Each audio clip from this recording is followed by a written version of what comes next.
আজান ডাকলেন, বাবা কই? তিনবার আসলাম, একটু দেখা দাও। সন্তান এই মুহূর্তে নামাজে দাঁড়ানো। আজও সন্তান পেরেশান হয়ে গেল। আমি কি মায়ের ডাকে সাড়া দিব, নাকি আমি নামাজের মধ্যেই দাঁড়ানো থাকবো? সন্তান সিদ্ধান্ত আগেরটাই নিছে, আমি মায়ের ডাকে সাড়া দিব না, আমি নামাজেই দাঁড়ায় থাকবো।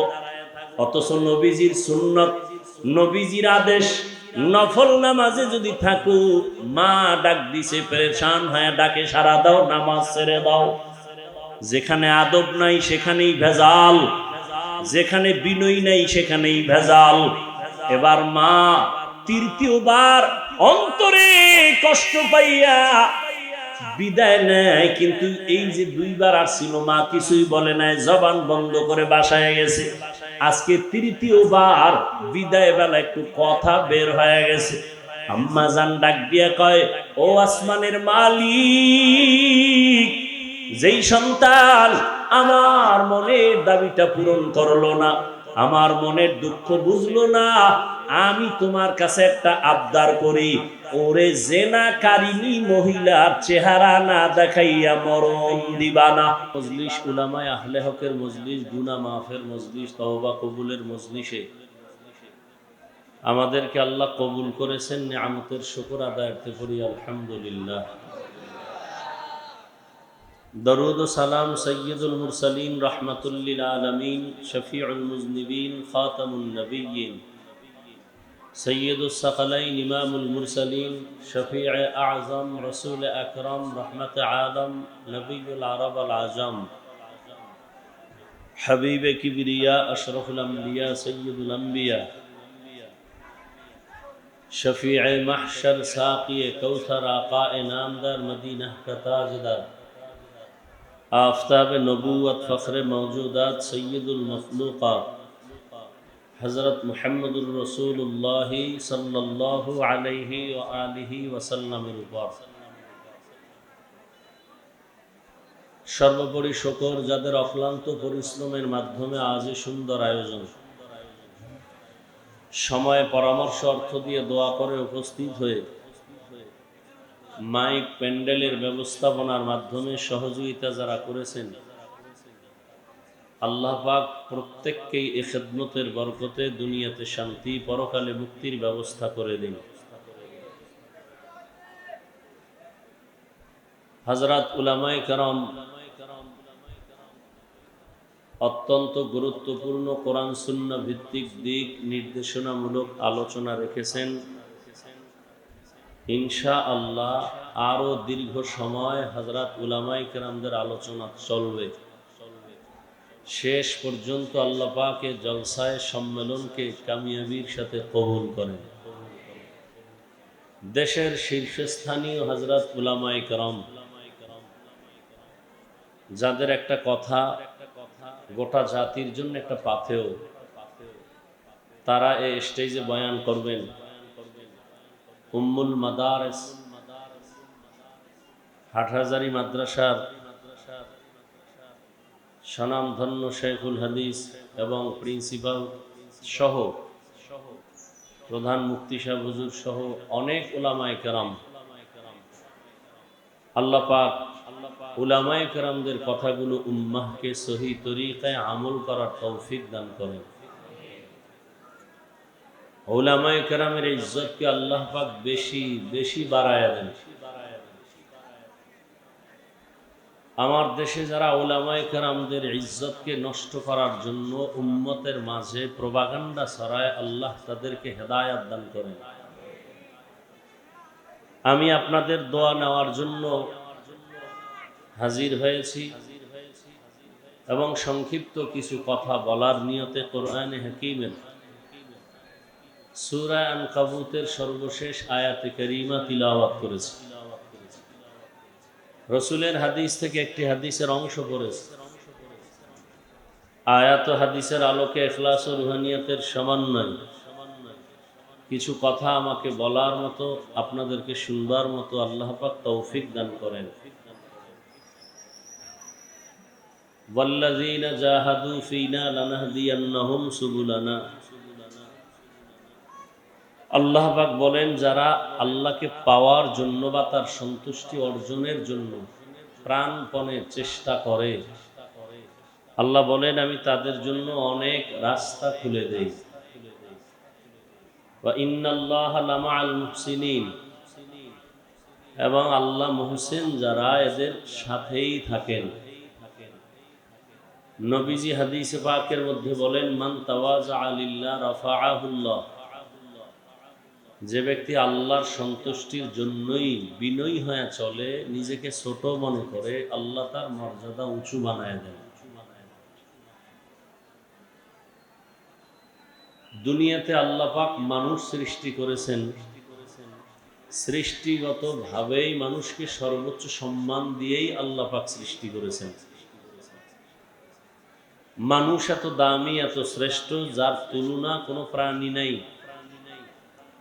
মানুষ সৃষ্টিগত ভাবেই শ্রেষ্ঠ।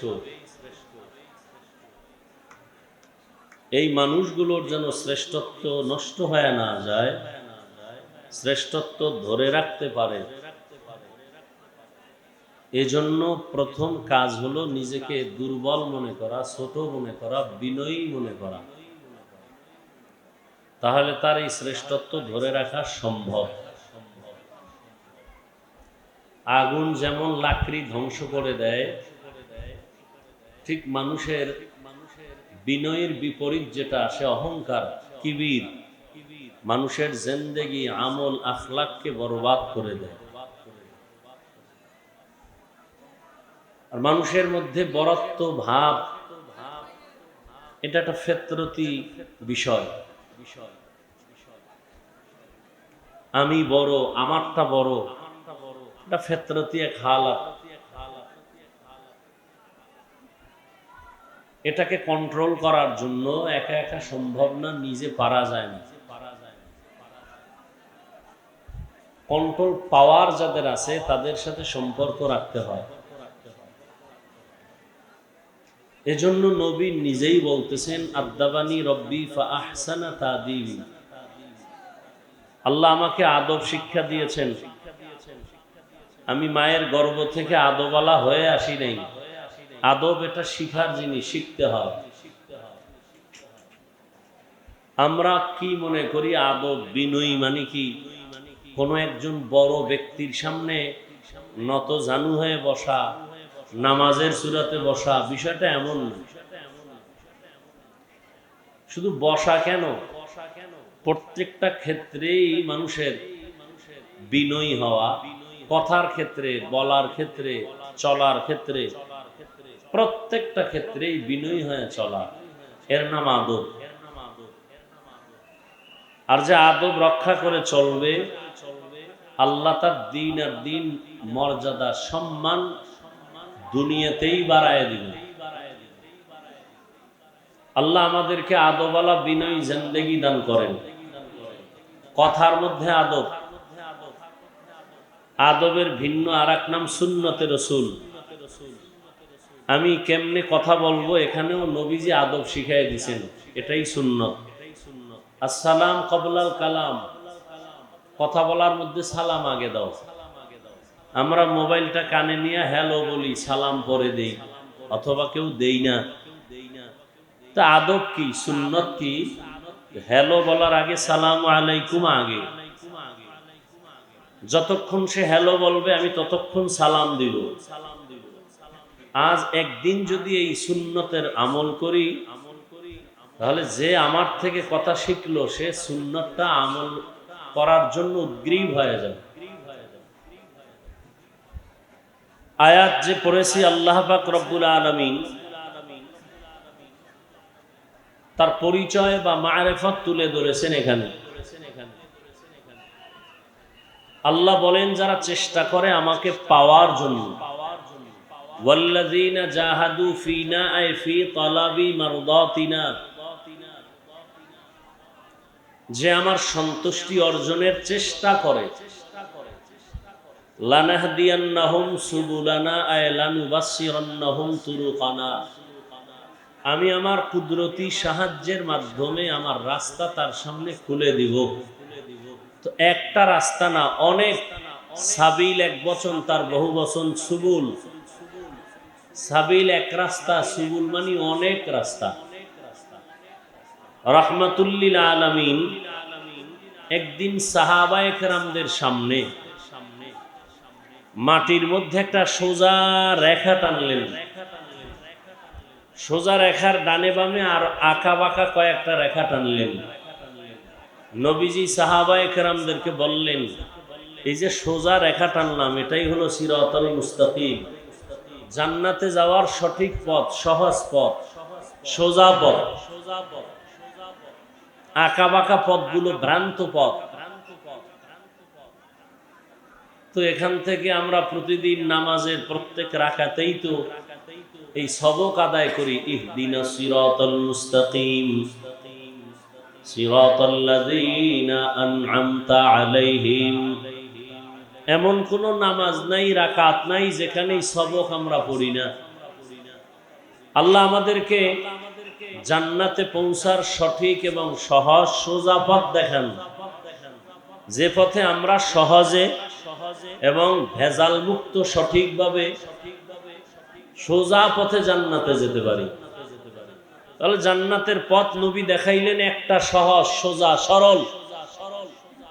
আর আয়াতের মধ্যে আল্লাহ বললেন, আমার বান্দা যদি তালাশ করে আমাকে বা আমার সন্তুষ্টি অর্জনের জন্য সফলতার পথ, তাহলে আমি একটা রাস্তা খুলে দিব না, অনেক রাস্তা আমি তার সামনে খুলে দিব।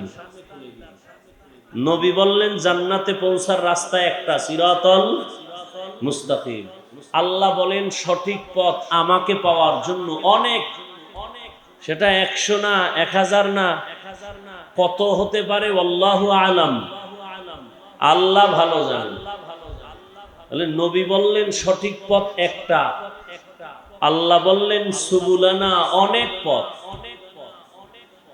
দুই দ্বিমুখী কথার সমাধান কি? এই সমাধানের জন্যই আহলুল্লাহদের সোহবত প্রয়োজন। আল্লাহ পাকের প্রিয় বান্দা যারা, এদের অনুসরণ অনুকরণ প্রয়োজন। যারা নিজে নিজে চলতে চায়, এরা একসময় পথ হারিয়ে ভ্রান্ত পথের পথিক হয়ে যায়। সমস্ত আম্বিয়ায়ে কেরামদেরকে আল্লাহ পাক কুদরতের দ্বারা সঠিক পথে চালিয়েছেন। হযরত আলী বলেন, ইলম বড় দামি এক সম্পদ, ইলম সিনায় ঢুকলে বিদায় হবে না। টাকাওয়ালা যতই টাকা পাগা আজ আছে কাল থাকবে না, ইলমওয়ালার ইলম থাকবে যাবে না। তবে একটু ভয় আছে। ভয় কেন? ভয় বলে ইলমওয়ালার ইলমটা যাবে না, এটাই সত্য, এটাই বাস্তব। তবে মাঝে মাঝে ইলমওয়ালার ইলমটাও সিনার থেকে চলে যাবে যদি ইলমের সাথে বেয়াদবি করে, ইলমওয়ালার সাথে বেয়াদবি করি। ইলমের সাথে আর ইলমওয়ালাদের সাথে বেয়াদবি করলে ইলমও চলে যায়। রাস্তাঘাটে চলি দিনরাত 24 ঘন্টা, মাঝে মাঝে পাগল দেখি ইংলিশে কথা কয়, আরবিতে কথা কয়, অর্ধুলাঙ্গ পাগল। এ আরবি শিখলো কই? পাগলের জন্য কি আলাদা কোনো শিক্ষার ব্যবস্থা আছে? নাই। তাহলে এরা আরবি কয় কেমনে পাগল? চিন্তা করে দেখলাম না, এ পাগলই আরবি শিখে নাই। আরবির লাইনে ভালো ছাত্র ছিল, বেয়াদবির কারণে পাগল হয়ে গেছে। আল্লাহ আদবওয়ালা জিন্দেগি দান করুন। বর্তমানে এখন সব থেকে বড় অভাব আমাদের মাঝে যেটা আদব, কথার আদব নাই, বসার আদব নাই, চলার আদব নাই। স্বামী স্ত্রী ঝগড়া লাগছে, এখন স্ত্রী এলাকায় বড় এক বুজুর্গ আইছে, একটা চিঠি দিছে, হযরত আমার স্বামী খুব জ্বালায়, একটু ঔষধ দিয়ে না, দোয়া কইরেন। তো হুজুরি চিঠি পেয়ে চিন্তা করে সব দোষ কি স্বামীর? মহিলার মোটেও দোষ নাই। খবর দিনে নেই আপনার কোনো দোষ নাই। না হুজুর আমার দোষ নাই, তবে আমার একটা পাওয়ার আছে। কি? আমি হক কথায় স্বামীরে ছাড়ি না, আমি আমার স্বামীর সাথে হক কথা বলি, এতে আমার জবান আমি বন্ধ রাখি না। হুজুর বুঝতে পারলেন ভেজালটা কোন জায়গায়? সব জায়গায় হক কথা চলে, বলেন না কা চলে? চলে না। ইমাম সাহেব নামাজ পড়াইছেন, আমাদের মুফতি সাহেব হুজুর দামাত বারাকাতুহুম, আল্লাহ পাক তার হায়াতে ইজ্জতে বরকত দান করেন। আমিনেও কি ঝামেলা আসেনি? হ্যাঁ, দোয়া করতেও তো হিসাব করে করা লাগে, কার জন্য করব, কারে উপরে উঠাবো, যারে উঠাবো তার জন্য না দোয়া, যারে নিচে নামাইতে চাই তার জন্য আবার দোয়া কিসের? খুব পেরেশানি। তো নামাজ পড়াইতে গেছেন মুফতি সাহেব হুজুর, কথার কথা, ইমাম সাহেব নামাজ পড়াবেন, ভুল হতে পারে না পারে না? ভাই সত্য কথা বলেন, ভুল হতে পারে। এখন মনে করেন মাইক দিয়া কেরাত পড়তেছেন, আল্লাহ না করুন আলহামদুর মধ্যেই ভুল হয়ে গেছে, এখন নিয়ম কি? লোকমা দিবে, কি দিবে? লোকমা। মাইকের আওয়াজ তো পাশের দোকানে, মসজিদের পাশে চায়ের দোকান, হে বয়ে বয়ে চা খায় বেনামাজি, হঠাৎ করে মাইকের আওয়াজ পাইছি, ইমাম সাহেব আলহামদুর মধ্যে ভুল, জানালা দিয়ে চাই একটা ইমাম সাহেব ঠিক করলেন না, চায়ের দোকানওয়ালা লোকমা দিয়ে হলাইছে, নেওয়া যাবে লোকমা? চায়ের দোকানওয়ালা লোকমা দেওয়াও জায়েজ নাই, দোকানওয়ালার লোকমা নেওয়াও ইমামের কি নাই? জায়েজ না। এখন লোকমা দেবে কে? মসজিদে মুসল্লি আছে 1000, সবাই দিবে না? যোগ্য হককার ইমাম সাহেবের পেছনে যিনি যোগ্যতার আলোকে দাঁড়াবেন তিনি লোকমা দিবেন। এমন ব্যক্তি দাঁড়াবেন যে ইমামের সমকক্ষ, নামাজ ভেঙ্গে গেলে মাঝখানের পরিপূর্ণ নামাজ বাকিটাও শেষ করার যোগ্যতা রাখেন। অতএব সমাজে ভুলের ঊর্ধ্বে কেউ নয়। আমার ওস্তাদ ভুল করবেন, আমার মুরব্বী ভুল করবেন, ভুল ধরাইয়া দেওয়ার যোগ্যতা, লোকমা দেওয়ার মতো মানুষ আছে না নাই? যোগ্যতা ছাড়া আন্দাজি লোকমা দেওয়া বেয়াদবি। বলেন কি? আমি মানি আর না মানি, কথা জায়গায় ঠিক, আমি মানবো না বিদায় ঠিক না, বিষয়টা এমন না। হযরত আলী বলেন, এলেমের দাম কত? যে এলেম সিনায় ঢুকবে বিদায় হবে না, তবে এলেমও থাকবে না যদি এলেমের সাথে কেউ বেয়াদবি করে, এলেম ওয়ালাদের সাথে বেয়াদবি করে। আল্লাহ হেদায়েত দান করুন। এই জন্য হযরত আলী বলেন, মান আল্লামানি হারফান ইনশাআ বাআ ওয়া ইনশাআ আতাকা, আমাকে একটা অক্ষর যিনি শিক্ষা দিলেন তিনি আমার মাথার মুকুট, চাইলে আমাকে গোলাম বানায় রাখতে পারেন, চাইলে আমাকে বিক্রিও করে দিতে পারেন। ওস্তাদের দোয়া বিপরীতে থাকে বড়দোয়া। দোয়ার জন্য রাস্তা খোলা আমার মা বাপ, এদের দোয়াটা যেমন, বড়দোয়াটা আরো মারাত্মক আগুন। মা বাবার বড়দোয়া কঠিন আগুন, শিক্ষকের বড়দোয়া মারাত্মক আগুন। এই আগুন যদি কারো উপরে লেগে যায়, ও শুধু পরকাল না, দুনিয়ায় মরার আগে ধ্বংস। মরার আগে মরবে না, বিছানায় শুইয়া ও কাঁদতে থাকবে, চোখের পানি মুছার কাউকে পাবে না। শিক্ষকের বড়দোয়া ছাত্রের জন্য বড় মারাত্মক ধ্বংসের কারণ, মা বাবার বড়দোয়া সন্তানের জন্য ধ্বংসের কারণ। এজন্য আমি সব জায়গায় বলি, ও যুবক, জীবনে পারলে মা বাবার দোয়া নাও, শিক্ষকের দোয়া নাও, মুরব্বির দোয়া নাও। যদি না পারো পায়ে হাত দিয়ে অনুরোধ করবো, বড়দোয়া নিও না। দোয়া যদি নিতে নাও পারো, যুবক, মা বাবার দোয়া নিতে না পারলেও বড়দোয়া নিও না, শিক্ষকের দোয়া নিতে না পারলেও বড়দোয়া নিও না। বড়দোয়া মারাত্মক ধ্বংসের কারণ। কেউ আমাকে যদি প্রশ্ন করে, হাফিজ ভাই তুমি এই চেয়ারে বসছো, তোমার যোগ্যতা কি? আমি বলবো কোন যোগ্যতা নাই, তবে আমার দৃষ্টিতে আমার একটা পুঁজি আছে, জীবনে কোনোদিন কারো সাথে বেয়াদবি করি নাই। আমি কোন মুরব্বীর সাথেও যদি একত্রে হাঁটি, এতটুকু এহতিয়াত করি যে সূর্যের ছায়া পড়ছে, আমার মুরব্বীর ছায়াটা পড়ছে কোন দিকে, আমার পাও যেন ওই ছায়ায় না লাগে। লিকুল্লি শাইইন যিনাতুন ফিল ওয়ারা ওয়া যিনাতুল মারই তামামিন আদাবি। আদব ওয়ালা জিন্দেগির বড় দাম। এজন্যই আল্লাহ ওয়ালাদের নেক নজর জীবনে লাগাই। ওরে যুবক, চেষ্টা জীবন করলে কি লাভ হবে? দুনিয়ার মানুষ চেয়ার দেওয়ার আগে যোগ্যতা চায়, তারে যে চেয়ারে বসাবো তার যোগ্যতা কি? আমার আল্লাহর সিস্টেম আলাদা। দুনিয়াওয়ালারা যোগ্যতা দেখে চেয়ার দেয়, আর আমার আল্লাহ চেয়ারে বসাইয়া যোগ্যতা দেয়। ব্যবধান আছে না নাই? দুনিয়াওয়ালারা চেয়ারে বসানোর আগে যোগ্যতা যাচাই করে, এরপরে চেয়ার দেয়, আর আল্লাহ যোগ্যতা যাচাই করে আল্লাহ আগে জায়গায় বসাইয়া যোগ্যতা দিয়ে দেয়। কাবেলিয়াত দাদে উরা শর্ত নিজ বলকে শর্ত কাবেলিয়াত দাদে উস। চেষ্টা করা আল্লাহকে পাওয়ার জন্য। এক নাম্বার চেষ্টা আদব। বেয়াদব কোনোদিন এই রাস্তায় হাজার জীবন কাটাবে, কোনোদিন জায়গায় পৌঁছতে পারবে না।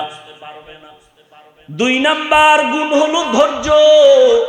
যাদের মধ্যে ধৈর্য নাই তারাও হাজার চেষ্টা করে আগাতে পারবে না।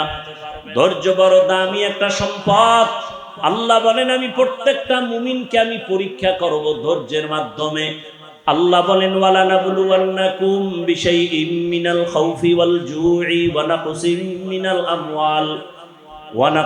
মিনাল আমওয়ালি ওয়াল আনফুসি ওয়াস সামারাত ওয়া বাশশিরিস সাবিরিন।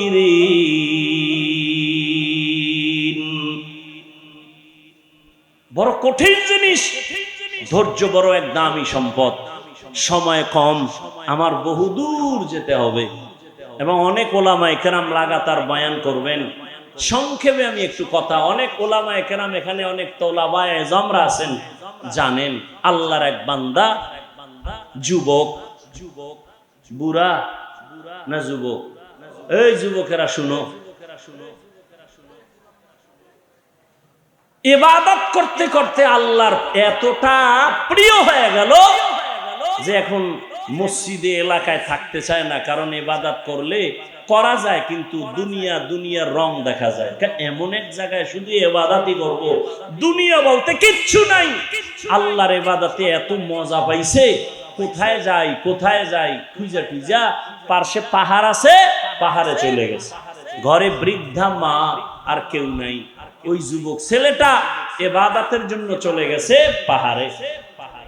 নবীজি সাহাবায়ে কেরামদেরকে ঘটনা শুনাইতেছেন। পাহাড়ে যাইয়া একটা ছোট্ট ভাঙা ঘর উঠাইয়া ওখানে শুধু ইবাদত, জিকির, তালিম, এভাবে নামাজ দিনরাত কাটায়। কিন্তু আম্মাজান সন্তানের দূরে রাইখে আর ভাল লাগে না। এখন বুড়া মানুষ কি করবে? সন্তানের খবর দেওয়ারও কোনো লাইন নেই। মা চিন্তা করলো কয়দিন আর থাকা যায় দূরে, আসবে না সন্তান, তাও জানে ও আর আসবে না। মা চিন্তা করে তা আমি একটু যাইয়া সন্তানের চেহারাটা দেখে আসি মহব্বতের।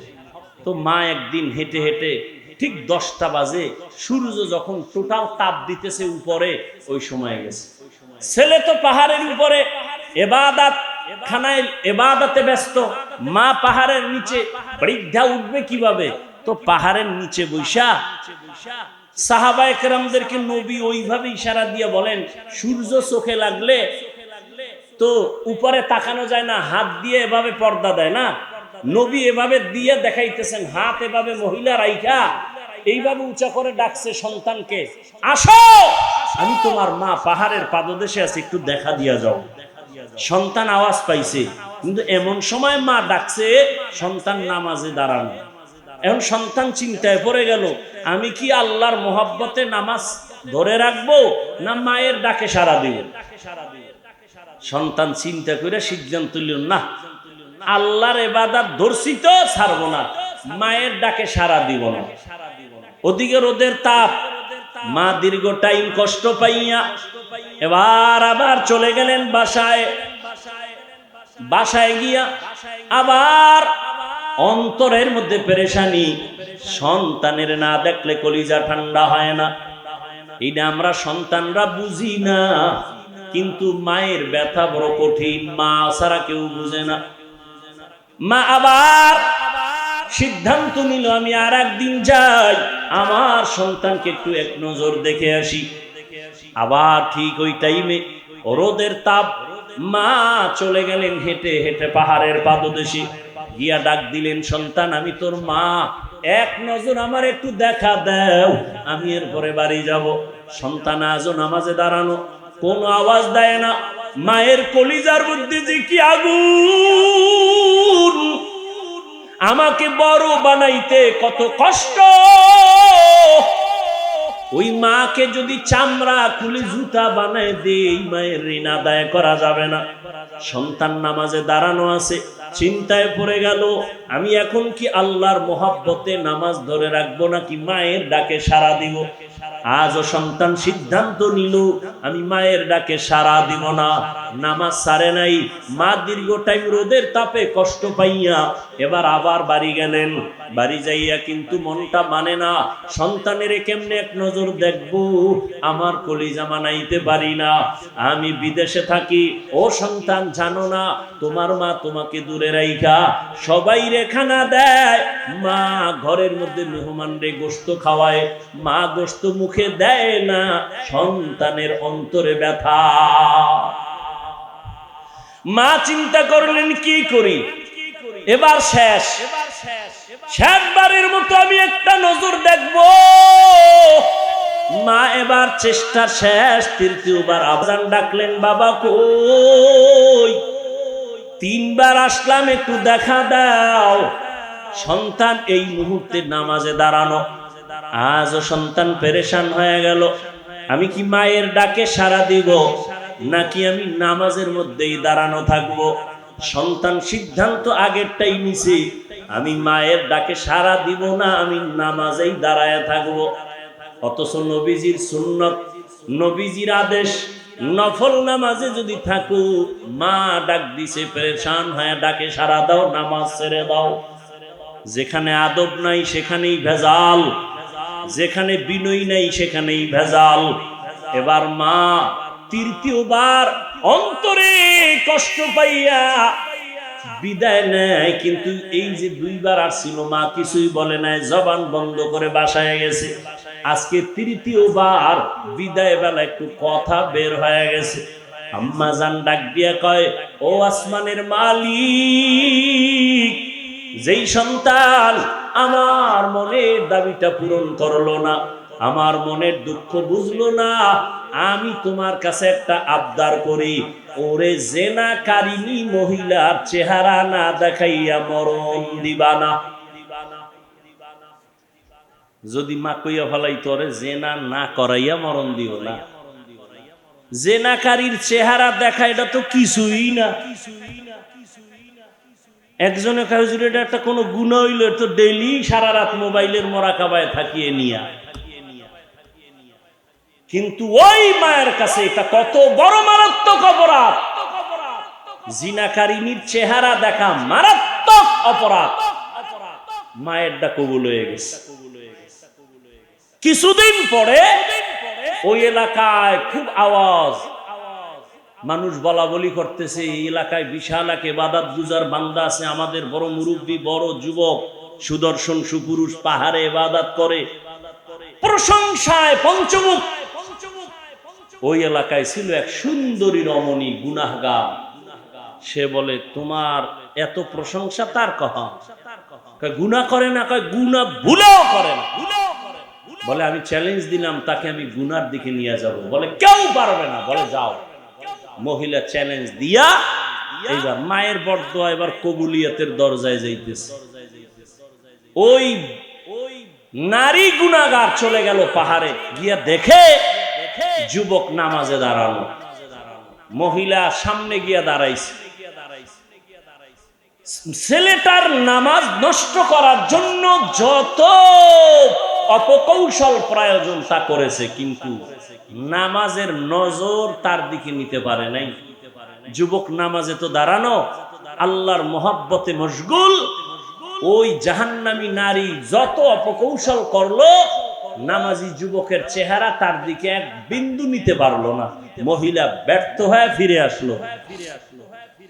ফিরে আইসা পাহাড়ের পার্শ্বে একটা চেটিয়াল ময়দান, ওখানে এক বকরির রাখাল হয়ে বসে আছে। ওখানে যাইয়া ওই বকরির রাখালের সাথে অপকর্ম কইরা পেটে বাচ্চা নিছে। বাচ্চা নেওয়ার পরে এই বাচ্চা দুনিয়াতে আসছে।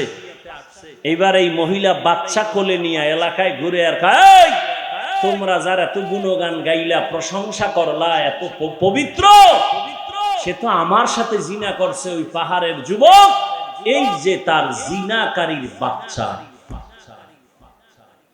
কত বড় কঠিন কথা। এই কথা শুই না এলাকার মানুষ সব লাঠি নিয়ে রেডি, গিয়া পাহাড়ে যায় তার হুজরা ভেঙ্গে, যখন একটা আঘাত তার বলির উপরে পড়েছে, সে বলে একটু দাঁড়াও, সমস্যা কি? বলে তুমি জিনা করেছো, এত প্রশংসা করি তোমার, কার সাথে? অমুক মহিলা। বলে আস্তাগফিরুল্লাহ, আমি তো করি নাই। তাকে নিয়ে আসো, বলতে পারবে? পারবে, যাও নিয়ে আসো। যদি সে বলতে পারে তখন তোমরা আমাকে জবাই দিও, এর আগে কিছু বলিও না, যাও। এবার মহিলাকে নিয়ে হাজির, যুবক ছেলে নিচে, যখন সব মানুষ মহিলা সহ বাচ্চা নিয়ে, যুবক নামাজে দাঁড়ায় সিজদায় পড়ে কাঁদে, আল্লাহ তুমি কুদরতের দ্বারা, আমি তো পাপী না, তুমি আমার ইজ্জতকে হেফাজত করিও। দোয়া কইরা কান্না করে নিচে নামছে। নামার পরে মহিলা বাচ্চা নিয়ে দাঁড়ানো, ডাক দিয়া এই মহিলা কি বলেছো? বলে এই বাচ্চা তোমার। বলে তুমি সত্যি বলো? বলে হ্যাঁ সত্যি বলি। বাচ্চাটা আমার কোলে দাও।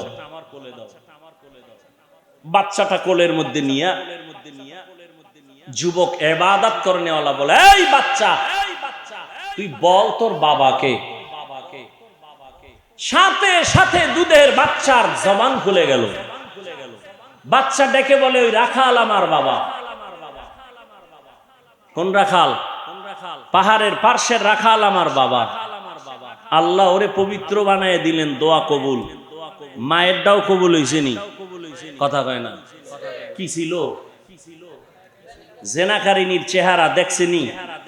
দেখছে। অপবাদ আসছে, আল্লাহ আবার ওদিক দিয়ে ওরে অপবাদ থেকেও পবিত্র রাখছেন। মায়েরটাও কবুল হইছে, ওর সেজদার দোয়াটাও কবুল হয়েছে। লিকুল্লি শাইইন জিনাতুন ফিল ওয়ারা ওয়া জিনাতুল মারই তামামিল আদাবি। মা বাবার দোয়া বড় দামি এক সম্পদ, বরদোয়া থেকে বাঁচরে যুবক। এজন্য পায়ে হাত রেখে বলি, পারলে মা বাবার দোয়া নাও, না পারলে চুপ করে চলো, কিন্তু মা বাবার বরদোয়া কপালে নিও না। শিক্ষকের দোয়া নাও, তোমার সফলতার বড় পুঁজি, না পারলে চুপ থাকিও, কিন্তু কারো বরদোয়া নিও না। মুরব্বির বরদোয়া মারাত্মক আগুন, মরার আগেই দুনিয়াতে তোমার ধ্বংস। কারণ যদি শিক্ষকের উপরে জুলুম করো, মা বাবার সাথে জুলুম করো, আল্লাহ তোমার ক্ষমা দিবে না। মা বাবা শিক্ষক যদি তোমারে ক্ষমা না দেয়, কারণ এটা বান্দার হক। শিক্ষকের সাথে জুলুম, মা বাবার সাথে জুলুম, আল্লাহ মাফ দিবে না, কারণ এটা মা বাবা দিতে হবে, বান্দার হক। শিক্ষকের সাথে জুলুম বান্দার হক। এজন্য রাসূল বলেন, ইত্তাকি দাওয়াতাল মাজলুম, মাজলুমের বরদোয়া থেকে সাবধান। কারণ ওর বরদোয়ার মাঝে আল্লাহর মাঝে কোনো পর্দা থাকে না। লাইসা বাইনাহা ওয়া বাইনাল্লাহি হিজাব। খুব সতর্ক। চেষ্টা, সফলতার চেষ্টার জন্য এক আদব, দ্বিতীয় ধৈর্য। ধৈর্য ধারণ করলে অনেক দাম। এক নাম্বার পুরস্কার, আল্লাহ বলেন আমি তার বন্ধু হয়ে থাকবো দুনিয়ায়, আর পরকালে আমি আল্লাহ তাকে বিনা হিসাবে জান্নাত দিয়ে দেব। চেষ্টা করার জন্য ৩ নাম্বার গুণ, কান্নাওয়ালা তওবা। তওবা তো সবাই করি, চোরের মতো তওবা করলে কি হবে? চোরের যখন ফিডায়, মোবাইল চুরি করলি কেন আর করবি নি? জীবনেও না, সুযোগ পাইলে তোমার দাও ছাড়ুন না। এই তওবায় কাজ হবে না। কান্নাওয়ালা তওবা, বিনয়ের সাথে আল্লাহর কাছে আত্মসমর্পণ করে তওবা। আল্লাহ ভুল করেছি, মাফ করে দাও। ইচ্ছা করে অপরাধ করব না, অনিচ্ছায় অপরাধ হয়ে গেলে তওবা করতেও দেরি করব না। এই ৩ গুণ নিয়ে যারা চলবে, যে ভুল ধরায় দিছে সাথে সাথে হ্যাঁ ভুল হয়ে গেছে, মাফ চাই, এই গুণে গুণান্বিত যারা, আল্লাহ এদের সফলতা দান করবেন দুনিয়াতেও আখিরাতেও। আল্লাহ আদবওয়ালা জিন্দেগি আমাদের দান করুন। আল্লাহ আমাদেরকে সাবিরিনদের অন্তর্ভুক্ত করে দিন। আল্লাহ আমাদের গুনাহের ক্ষেত্রে, অপরাধের ক্ষেত্রে, অহংকার হাসাদের ক্ষেত্রে তওবাওয়ালা জিন্দেগি দান করেন। মাদ্রাসার আয়োজনে মাহফিল, অনেক বয়ান চলবে ধারাবাহিক। তো মাদ্রাসার একটা বিল্ডিং, ছাত্র অনেক জায়গা সংকুলান হচ্ছে না, বিল্ডিং এর কাজ ধরবেন। হাজী সাহেব আছেন, দোয়া করবেন আল্লাহ তার হায়াতে বরকত দান করেন। কলিজা দিয়া মাদ্রাসাকে মহব্বত করেন, উলামায়ে কেরামকে মহব্বত করেন। হাটহাজারী মাদ্রাসা সহ তার এই মহব্বত যেন আল্লাহ দুনিয়াতে পরকালে নাজাত ও মুক্তির ব্যবস্থা করে দেন, তার সম্পদে ইজ্জতে আল্লাহ বরকত দান করেন। তো এখানে 10 টন রডের কথা বলা হয়েছে।